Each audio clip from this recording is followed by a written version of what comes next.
네, 오늘은 508년째를 맞이하는 종교개혁 주일입니다. 원래 10월 31일이 교회에서 먼저 천국에 가신 믿음의 선조들, 부모님들을 기리는 날입니다. 그런데 그 뜻이 좀 변해서 지금은 할로윈이 되었는데 1517년 그날에 마틴 루터가 우리들의 본래 신앙으로 돌아가자, 원래 신앙이 무엇인지, 어떻게 하면 본래 하나님께로 가는 길을 우리가 되찾을 수 있을지 다 함께 고민해 봅시다 하면서 글을 올린 겁니다. 그렇게 했더니 어, 루터도 뜻하지 않던 운동이 일어나고 수많은 사람들이 호응을 해서 교회가 개혁되는 일이 벌어졌습니다. 루터가 그렇게 복음의 참된 뜻을 깨닫고 또 그것을 전하기 위해서 온 삶을 헌신했던 그 배경에는 오늘 읽었던 말씀이 있습니다. 로마서는 특별히 신약 성경에서도 참 너무나 귀한 말씀이다. 어떤 말씀이 반지라고 한다면 로마서는 거기에 있는 보석이다. 이렇게 비유하는 사람도 있을 만큼 참 귀한 책입니다. 사도 바울이 평생을 거쳐서 헌신해왔던 복음의 메시지를 로마에 있는 성도들을 위해서 잘 설명해 주는 책인데 이 책으로 인해서 많은 사람들이 변화를 받았습니다. 뭐 루터뿐 아니라 어거스틴도 그렇고 웨슬리도 그렇고 바르트 많은 신학자들 또 성도님들이 이 로마서의 말씀을 읽으면서 큰 변화를 경험했습니다. 오늘은 그 말씀을 읽으면서 우리들도 복음의 참된 정신을 새겨보기를 바랍니다. 16절의 말씀 함께 보시겠습니다. 내가 복음을 부끄러워하지 아니하노니 그렇게 되어 있습니다. 그리스도교 복음은 모르는 사람이 보면 부끄럽게 여길 수 있습니다. 이 세상에 많은 종교가 있지만 십자가에 달려 죽은 30대 청년을 나의 주님, 나의 하나님으로 섬기는 종교는 없습니다. 십자가는 수치스럽고 고통스러운 것입니다. 사람들이 혐오하고 멀리하고 싶은 것입니다. 그런데 예수님이 거기에 달려 죽으셨습니다. 그분 자신이 죄가 있어서가 아니라 우리 모든 사람들의 죄와 또 고통을 대신 지신 것입니다. 그리고 그 죽음 후에 3일째에 살아나셨습니다. 모르는 사람은 십자가에 달린 예수님을 보고 이것은 미련한 짓이다. 그리고 약한 짓이다. 그럽니다. 너무 바보 같은 일이다. 그리고 너무 연약한 일이다. 그러나 예수님을 주님으로 믿는 사람들에게는 바로 십자가가 하나님의 지혜요. 하나님의 능력입니다. 가장 연약해 보이는 그 십자가, 그래서 힘없이 달려 죽은 그 예수님에게서 하나님의 능력이 드러납니다. 바보같이 죽은 그분, 그러나 그분에게서 하나님의 지혜가 있습니다. 예수님의 십자가가 변화시킨 사람에게는 그것이 가장 강력한 하나님의 능력이고 지혜이기 때문에 더 이상 그 복음을 부끄러워하지 않습니다. 자랑합니다. 바울은 이 사실로 인해서 변화된 다음에 평생 예수님을, 특별히 그분의 십자가를 자랑했습니다. 나는 이것밖에 자랑할 것이 없다. 가는 곳마다 사람들에게 자기 스스로 말하기는 이 부족한 말, 언변을 가지고 나는 십자가만 자랑한다. 그렇게 말했습니다. 우리는 복음을 부끄러워하지 않습니다. 이것이 하나님의 사랑이고 하나님의 이 세상을 향하신 그신 구원이기 때문입니다. 그런데 복음이 정말로 부끄러워질 때가 있습니다. 그건 언제냐면 이 순수한 십자가의 복음에 사람의 욕망을 얹을 때입니다. 사람의 생각이 들어갈 때입니다. 그래서 원래 하나님을 위한 예수님이 온전히 비워주시는 희생에다가 거기에다가 나의 사람의 욕망을, 나의 소원을 덧붙입니다. 그래서 예수님을 믿으면 내가 잘 될 거야. 내 소원이 이루어질 거야. 내 욕망이 또 내 즐거움이 채워질 거야. 이렇게 본래 예수님의 복음의 메시지에다가 자꾸 얹습니다. 그러면 복음이 변질되고 그것이야말로 세상 사람들의 웃음거리가 됩니다. 그것은 부끄러운 일입니다. 예수님의 이름을 가지고 세상에다가 자기 욕망을 드러내는 것 부끄러운 일입니다. 예수님은 낮아지시고 겸손해지시고 연약하게 십자가에 달리셨는데 예수의 이름을 가지고 자꾸 힘을 추구하고 강한 권세로서 세상에 뭔가 드러내려고 하면 그것은 예수님의 십자가를 정면으로 반대하는 것입니다. 이름만 예수 이름을 갖고 있지 실상은 예수님께 반대하는 일입니다. 그것이 부끄러운 일입니다. 우리 교회는 그런 부끄러운 일을 행하지 않도록 참된 예수님의 복음을 부끄러운 일로 만들지 않도록 늘 순수하게 복음으로 돌아가야 합니다. 그래서 사람들이 보기에는 부끄러워할지 몰라도 하나님의 자녀들에게는 가장 큰 자랑인 예수님의 십자가의 그 참된 복음을 늘 붙드는 우리가 되기를 바랍니다. 이 복음은 모든 믿는 자에게 구원을 주시는 하나님의 능력이라 모든 믿는 사람이라 그랬습니다. 믿는 사람. 그 예수님이 나의 주님이고 그 예수님을 통해서 하나님께서 나의 죄, 나의 고통, 나의 잘못된 것을 다 고치시고 새롭게 하신다는 것을 믿는 사람에게 이것이 효력이 발생합니다. 예수님은 모든 사람을 위해 죽으셨습니다. 이 세상 모든 사람이 잠재적으로 하나님의 형상을 갖고 있습니다. 그런데 많은 사람들은 그것을 믿지 않지요. 그러나 믿는 사람에게는 이 하나님의 사랑과 구원이 효력이 되어서 실제로 변화를 일으키게 됩니다. 예수님을 믿는다는 것은 이 믿음이라는 것이 어떤 또 하나의 조건이 된다는 뜻이 아닙니다. 믿으면 구원받아요. 믿으면 천국에 가요. 이렇게 우리가 말을 하는데 그 말은 오해하면 안 되겠습니다. 믿으면 if 이게 조건이 아닌 거예요.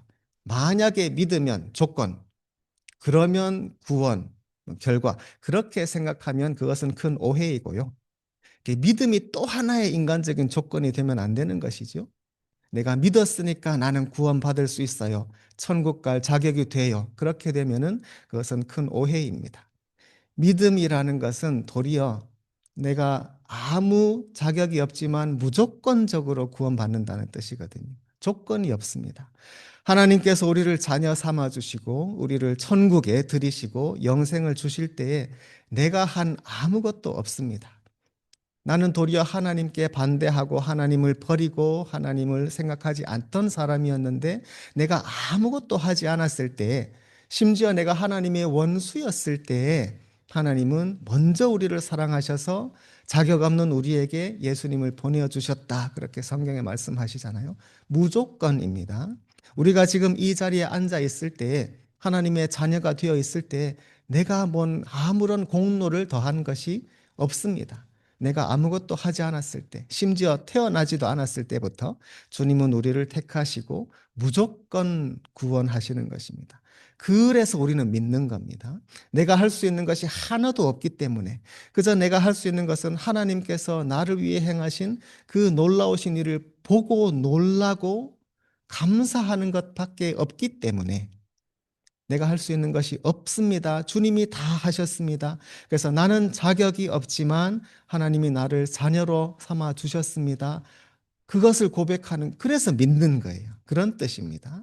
내가 믿는다는 것이 또 하나의 엑스트라 그런 나의 일이 된 것이 아니고 그런 것 아무것도 없어도 하나님이 나를 구원하여 주셨습니다. 그 고백, 그게 믿는다는 거예요. 그런 믿는 자에게 구원을 주십니다. 구원이라는 것은 이 세상의 죄로부터의 구원, 이 세상의 악, 고통으로부터의 구원이라는 뜻이 가장 먼저이겠습니다. 우리가 다 알다시피 지금 이 세상에는 죄와 고통이 많이 있습니다.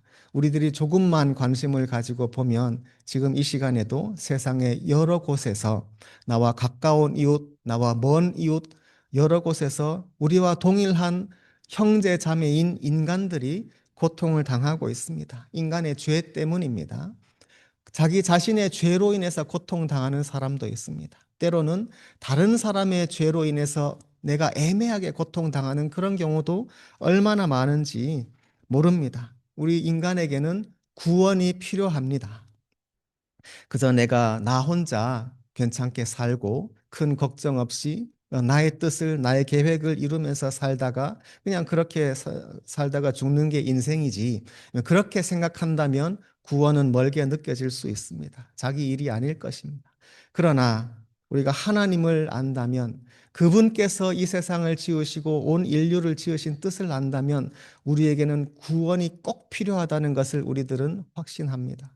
구원이라는 것은 우리들의 죄와 사망으로부터의, 고통으로부터의 구원이라는 뜻도 있지만, 그러나 그런 부정적인 나쁜 것으로부터의 구원, 그런 뜻도 있지만, 더 긍정적으로 보면, 원래 의미로 보면 구원은 하나님께로 가는 것입니다.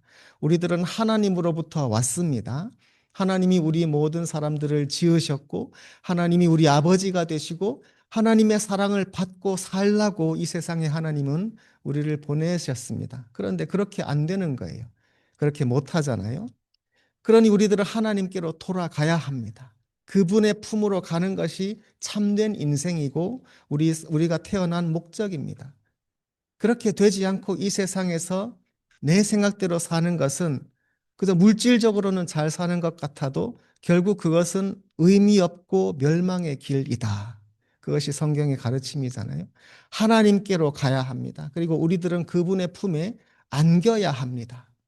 그래야 우리들이 이 세상에 사는 참된 하나님의 뜻이 이루어지는 것입니다. 세상에서는 못 살아도, 세상에서는 이름 없이 빚도 없이 또는 힘들게 어려움과 슬픔 속에 산다 할지라도, 그럼에도 불구하고 하나님의 자녀가 된다면 그것이 더 영광스러운 일입니다. 그리고 만약에 우리가 선택해야 한다면 우리들은 이 땅에서 한 100년도 안 되는 그 세월이 아니라 영생을 선택해야 합니다. 너무나 당연한 일입니다. 이 땅에서의 일시적인 삶과 영원한 삶, 무엇이 더 중요하겠습니까? 이 땅에서의 고난과 치욕이 있을지라도 영생의 영광을 찾는 것이 훨씬 더 지혜로운 일 아닙니까? 성경에서 지혜로운 사람이 되어라 말하는 것은 그 뜻입니다. 지혜로운 사람, 성경이 말하는 지혜는 뭐이 세상에서의 지혜 그런 뜻도 있지만은 본래적으로는 영원이냐 이 세상이냐 그겁니다. 이 땅에서 잠시 잘 살고 영화롭게 존경받으면서 사는 삶과 이 세상에서는 그렇지 않을지라도 영원한 생명, 영원한 영광, 그렇게 우리에게 선택이 있을 때 어느 것을 선택하느냐? 지혜로운 사람은 영원을 선택하는 것입니다. 베드로도 바울도 그렇게 살았습니다. 이 땅에서 고난받고 사람들에게 조롱받아도 뭐 더 기뻐하는 겁니다. 이렇게 예수님의 고난에 내가 참여한다. 예수님이 고난 당하신 것처럼 나도 고난 당한다. 그걸 더 기뻐하는 거예요. 그리고 순교하는 것이지요. 그것이 하나님께로 돌아가는 삶입니다. 우리들이 이 땅에서 여러 가지 일들을 하지만은 우리들이 하나님과의 관계가 끊어지면은 아무 소용이 없습니다. 이 땅에서 잠시 잘 살아도 소용없고 결국은 허망한 것이에요. 그러나 우리가 하나님과의 관계가 굳게 맺어져 있고 하나님은 나의 아버지, 나는 그분의 자녀, 내가 그분을 버려도 그분은 나를 버리시지 않네. 뭐 그런 거. 그죠? 여러분 믿으시지요? 우리가 하나님 버리지 않지만 믿음이 있는 자녀들은 웬만하면 하나님 버리지 않아요. 당연하지요. 그런데 또 세상엔 예배라는 건 있으니까 믿음이 있는데 어찌 무슨 사연으로 인해서 하나님 버리는 경우도 있을 수 있죠. 그러나 나는 하나님을 혹시 버려도 하나님은 날 버리시지 않아요. 저도 장담할 수는 없는 거 아니겠습니까? 저도 목사이고 지금 여태까지 크리스찬으로 살아왔지만 제가 어떻게 장담하겠습니까? 혹시 무슨 일이 생겨서 제가 정신이 이상해져서 하나님 부인할지도 모르죠. 그럴 가능성이 아예 없다고 말 못하지만 혹시 내가 하나님 버려도 하나님은 저를 버리시지 않아요. 하나님은 우리 아버지시고 저는 하나님의 자녀입니다. 하나님의 아들이에요. 하나님의 아들, 딸 된 우리는 결코 이 관계는 끊어지지 않습니다. 그래서 하나님의 구원은 확실합니다. 이것이 모든 믿는 자에게 구원을 주시는 것이고 이것이 하나님의 능력입니다. 먼저는 유대인에게요, 그리고 헬라인에게로다. 네. 자, 유대인들은 구약에서 하나님 말씀을 먼저 받은 사람들, 그리고 아브라함의 자녀로서 먼저 선택된 사람들. 그러나 그들에게 구원이 독점된 것이 아니고 하나님은 그들을 통해서 하나님의 뜻과 말씀을 주신 것이지요. 그리고 때가 되매 예수님께서 이 세상에 오셔서 그분의 사랑은 차별이 없다. 유대인이나 헬라인이나 높은 자, 낮은 자, 부자, 가난한 자, 주인과 종, 남자와 여자, 어른과 아이, 아무 차별이 없이 누구에게나 주어지는 복음이라는 것을 우리들이 예수님의 메시지를 통해서 알게 되었습니다. 17절 한번 보시겠습니다. 17절 같이 한번 읽어보겠습니다. 시작. 복음에는 하나님의 의가 나타나서 믿음으로 믿음에 이르게 하나니 기록된 바 오직 의인은 믿음으로 말미암아 살리라 함과 같으니라. 아멘. 복음에는 하나님의 의입니다. 하나님의 의, 하나님의 공의, 하나님의 정의. 하나님의 의라는 것은 특별한 의미가 있는데 누가 하나님을 보고 의롭습니다, 뭐 아닙니다 그렇게 말할 자가 없습니다. 하나님은 본래 가장 의로우시고 가장 선하시고 완전하신 분입니다. 그분께서 우리들에게 나는 의롭다라고 자랑하실 필요가 없으셔요. 그럼에도 불구하고 하나님은 그분의 의를 드러내십니다. 로마서에서 이 의미가 더 자세히 나올 텐데 그것은 이 의는 먼저는 이 세상에게 공의로 공평과 정의로 행하시는 그런 뜻이 있습니다. 이 세상에서 잘한 사람이 상 받고 못한 사람이 벌 받으면 죄 지은 사람이 벌 받으면 그것은 하나님의 의입니다. 하나님께서 죄인들을 다 벌 주셔도 우리들은 하나님은 의로우시다고 고백해야 합니다. 그러나 만약에 하나님께서 세상의 모든 죄인들을 다 벌하시면 살아남을 자가 없습니다. 하나님이 그분의 의 그대로, 그분의 거룩하심, 그분의 공평하심 그대로 정말로 우리 인간들을 심판하신다면 다 멸망이고 다 지옥에 갈 거예요. 그러나 하나님이 그렇게 하셔도 그분은 의롭지만 그러나 그렇게 하지 않으십니다. 그리고 그분의 의를 우리에게 주십니다. 예수님을 통해서. 그래서 예수님께서 완전히 하나님께 순종하시고 죽기까지 십자가에 가시기까지 하나님을 섬기고 세상에 주님의 뜻을 펼쳐 보이신 그 예수님의 의가 있습니다. 그런데 그 의가 우리 믿는 사람에게 전해지는 것입니다. 그것은 신비입니다. 그게 어떻게 가능한가요? 설명하기 어려워요. 어떻게 나 같은 죄인이 예수님 같은 의인처럼 그런 대접을 받을 수 있단 말입니까? 말이 안 되는 거거든요, 원래. 그렇지만은 하나님께서 그렇게 보신다는 겁니다. 하나님께서는 우리가 이해할 수 없는 놀라운 그분의 사랑과 또 지혜로서 우리 예수님을 믿는 우리들을 예수님처럼 의인으로 여겨 주십니다. 이것을 칭의라고 합니다. 이 성경에 나오는 그 용어입니다. 칭의. 의롭다고 칭한다. 의인으로 내가 변한 것이 아니고 나는 여전히 죄인이고 나에게는 죄의 속성이 늘 있습니다. 나는 아직까지 거룩하려면 멀었어요. 그럼에도 불구하고 하나님은 미리 나를 너는 이미 의롭다고 칭해 주신다는 것. 이게 칭의입니다.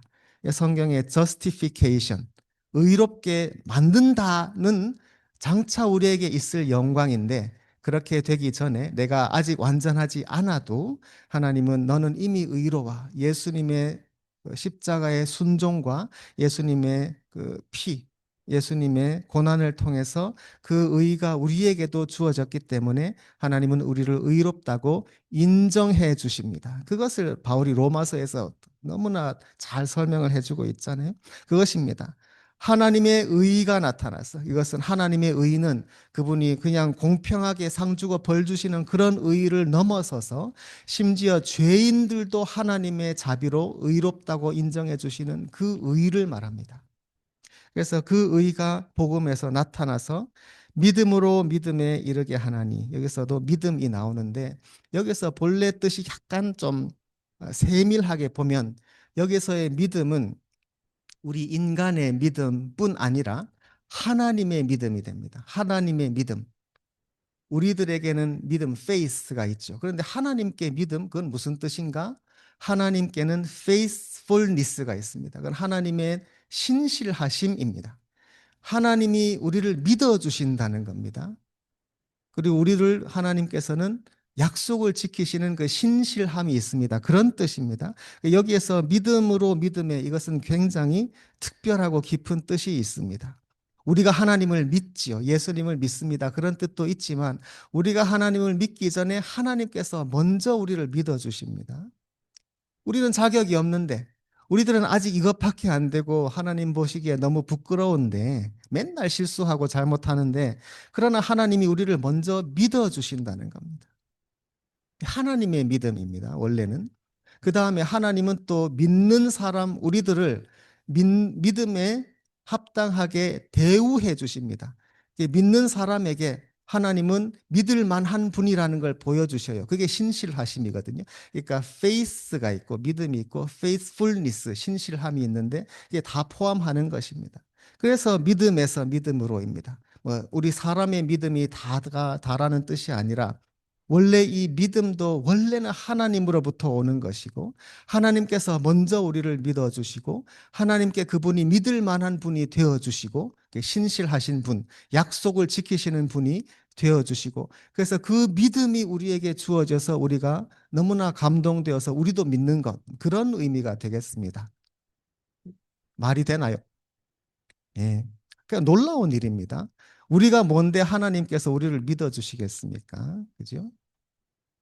그렇죠. 그렇지만 하나님께서는 우리들에게 먼저 그분의 의와 그분의 믿음을 우리에게 주시고 우리가 자격도 없는데 멀었는데도 먼저 우리를 믿어주시고 그렇게 믿어주시기 때문에 우리들이 감사해서 하나님도 우리도 하나님을 믿고 그래서 결국은 우리가 하나님께 하나님을 닮아가는 것이죠. 그런 하나님과 우리 사이에 놀라운 관계가 거기에 있습니다. 기록된 바 오직 의인은 믿음으로 말미암아 살리라. 이 대목이 있는데 그 구약 성경의 하박국서에 나오는 말씀이고 그런데 이것이 그 구약의 헬라어 번역이 있습니다. 70인경이라는 번역이 있는데 거기에는 어떻게 되어 있냐면 의인은 나의 믿음, 하나님의 믿음으로 그렇게 되어 있습니다.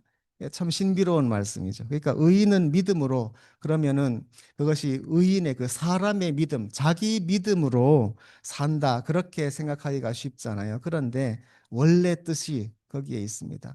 의인은 믿음으로 하나님의 믿음으로 의인이 된 사람은 그 뜻입니다. 이게 다르지요. 굉장히 다릅니다, 사실은. 의인이 자기 믿음으로 사는 게 아니고 그죠? 그렇게 되면은 사실 누가 거기에 해당이 되겠어요? 내 믿음으로 살 만큼 그런 의인이 세상에 없거든요, 사실은. 성경에는 그런 의인은 없다고 되어 있습니다. 내가 너무나 의로워서 내가 믿음이 충분해서 나는 산다. 그런 사람은 없어요. 그러나 여기에서 말하는 믿음은 그 하나님께서 먼저 주시는 믿음. 그래서 믿음으로 의롭게 된 사람은 그 뜻입니다. 반대예요, 순서가. 믿음으로 의롭게 된 사람은 살리라 이 뜻입니다. 그죠? 다시 한번 하나님이 먼저입니다. 내가 믿고 말고 그런 차원이 아닙니다. 하나님께서 먼저 우리를 믿어주시고 우리를 자녀 삼아 주시고 그러면 우리들은 그게 너무 감사해서 나도 하나님 믿을 거예요. 이렇게 될 때 우리가 의롭게 된다는 것입니다. 그렇게 하면 우리가 산다는 것입니다. 결국 우리 삶의 주인은 내가 아닙니다. 내가 내 마음대로 예수님 믿고 말고 그런 게 아닙니다. 여러분 지금까지 뭐 길고 짧고 그런 인생을 살아오셨는데 어떠셨던가요? 내 마음대로 내 뜻대로 살아보면 그게 올 잘 되는 인생이던가요? 결국 아닐 겁니다. 그러나 내 인생의 주인이 내가 아니고 내 중심에 내 마음의 보좌에 하나님이 앉으시고 하나님께서 행하시는 하나님이 내 삶을 주장하시는 그래서 나는 하나님을 따라가는 그 삶이 참된 하나님 자녀의 삶입니다. 쉽지는 않습니다. 왜냐하면 우리들은 또 내 자아가 있고 또 내 생각이 있기 때문에 내가 그렇게 살아야지 하면서도 어느 날 보면 뭐 내 생각대로 살고 있고 그러다 보니까 뭐 걱정도 많고 뭐 화내기도 하고 별일이 다 있습니다. 그럼에도 불구하고 우리들은 날마다 조금씩 주님 닮아가는 것입니다. 주님이 다 아셔요. 하나님이 우리를 지으신 분인데 우리를 다 아시지요. 하나님께서는 우리들이 그렇게 결국은 하나님처럼 될 것입니다. 그것이 우리들의 소망입니다. 이 땅에서는 이 육신으로는 굉장히 어렵게 보일지라도 결국은 우리들은 하나님을 예수님을 얼굴과 얼굴을 맞대어 볼 것이고 그분처럼 될 것입니다. 그게 성경의 약속이거든요. 우리들은 칭의, 의롭다고 인정받을 뿐 아니라 우리들은 성화, 거룩하게 됩니다. 결국은 우리들은 영화, 영광스럽게 변화됩니다. 예수님처럼 될 거예요.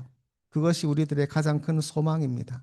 사실 상상은 잘 되지 않습니다. 어떻게 나 같은 사람이 또 우리 같은 사람들이 그렇게 완전한 영광스러운 예수님과 같은 그런 놀라운 존재들로 변화될 수 있단 말입니까? 그러나 우리가 그분처럼 될 것이다. 그건 성경의 약속이기 때문에 우리가 믿습니다. 하나님께서는 우리들이 아직은 멀었지만 그렇게 될 것을 하나님은 다 아시고 믿어주시기 때문에 우리들은 이 믿음의 길을 가는 것입니다. 이렇게 하나님의 믿음으로 말미암아 의롭게 된 우리들은 살 수 있습니다. 참된 삶을 사는 것입니다. 그것이 하나님 주시는 참된 삶이고 영생입니다. 마틴 루터가 바로 이 말씀으로 변화되었습니다. 루터는 독일에서 그 아버지가 광산업을 하는 사람이고 상당히 그래도 중산층이라고 불릴만 했습니다. 그런데 이 아버지가 어린 마틴 루터에게 굉장히 기대가 많았어요. 그래서 법대를 보냈습니다. 그 당시에도 법대에 가서 공부 열심히 해서 법률가가 되기를 원했는데 루터가 어느 날 들판에서 갑자기 무슨 천둥, 폭풍우 그런 것을 만나면서 너무나 무서워서 떨다가 하나님께 서원합니다. 주님 날 살려주시면 내가 수도사가 되겠습니다. 서원을 해버려요. 아버지는 너무 싫어하셨죠. 수도사가 되어서 수도원에 들어가서 매일매일 기도를 하는데 아무리 기도해도 마음에 평안이 없는 겁니다. 왜냐하면 자기 죄를 고백하라고 교육을 받았기 때문에. 그래서 자기가 조금이라도 잘못한 죄가 있으면 다 고백해야 되는 겁니다. 이것도 잘못했고 저것도 잘못했고 뭐 내가 이것 조금 기도할 때 졸았고 뭐 딴 생각하고 그런 생각은 하면 더 할수록 더 나오잖아요. 그래서 그때는 지금도 그렇지만 죄를 사제에게 고백해야 되는데 루터가 자기 죄를 고백하는 그 고백을 듣는 신부님이 막 6시간 막 이렇게 넘어가니까 나중에는 지쳐가지고 고마해라 이럴 정도로. 그런데 아무리 죄를 고백해도 마음이 평안함이 없는 겁니다. 그럼에도 불구하고 루터가 계속 이런 생활을 하다가 결국은 한계에 부딪히는 겁니다. 도저히 안 되겠다. 나는 도저히 복음대로 살 수가 없다. 그때는 복음을 오해한 거죠. 그래서 말 그대로 나는 그때 하나님이 너무 미웠다. 진짜로 그렇게 표현하거든요. 왜냐? 이 복음이라는 것을 통해서 나에게 이런 완전한 의를 요구하는 하나님, 그 하나님이 나는 미웠다. 그렇게 표현해요. 그러나 어느 날 그 탑의 경험이라고 하는 사건이 있습니다. 그 루터가 있던 그 방 위에 탑이 있었는데 어떤 놀라운 어떤 체험을 통해서 이 말씀을 깨닫게 된 겁니다. 그래서 이 로마서 1장 16절 17절을 읽고 여기에서 하나님의 능력이라는 말이 거기에서 딱 꽂힌 겁니다. 16절에서 복음은 하나님의 능력이다. 내 능력이 아니라는 걸 깨달은 겁니다. 하나님의 능력이라는 것. 그래서 지금까지는 내가 내 능력으로 내가 기도하고 내가 노력해서 의인이 되려고 했는데 그게 아니라는 걸 깨달은 것입니다. 그래서 하나님께서 하나님의 능력으로 나를 구원해 주신다. 이걸 깨닫고 완전히 변화된 것입니다. 그 삶의 평화가 찾아왔고 더 이상 안절부절하지 않고 걱정하지 않고 예수님의 능력이 그의 삶을 주장하게 되었죠. 그리고 자기가 얻은 이 자유, 복음에 참된 능력, 이것을 사람들에게 알려야겠다. 그런 마음으로 그가 이제 글을 올렸는데 그때부터 놀라운 개혁이 시작이 되었습니다. 오늘 우리들의 삶을 돌아보면서 기도하는 시간이 되기를 바랍니다. 다시금 복음으로 돌아가고 우리들을 살려주시는 하나님 아버지와 우리의 자녀된 이 관계가 올바르게 서기를 바랍니다. 복음에는 우리에게 구원을 주시는 능력이 있습니다. 우리들은 하나님의 자녀입니다. 우리들은 그 분만을 믿고 의지하며 살아갑니다. 나의 삶이 그런 삶이 되도록 다시금 돌아보면서 또 헌신하면서 기도하는 시간을 함께 갖겠습니다. 기도하겠습니다.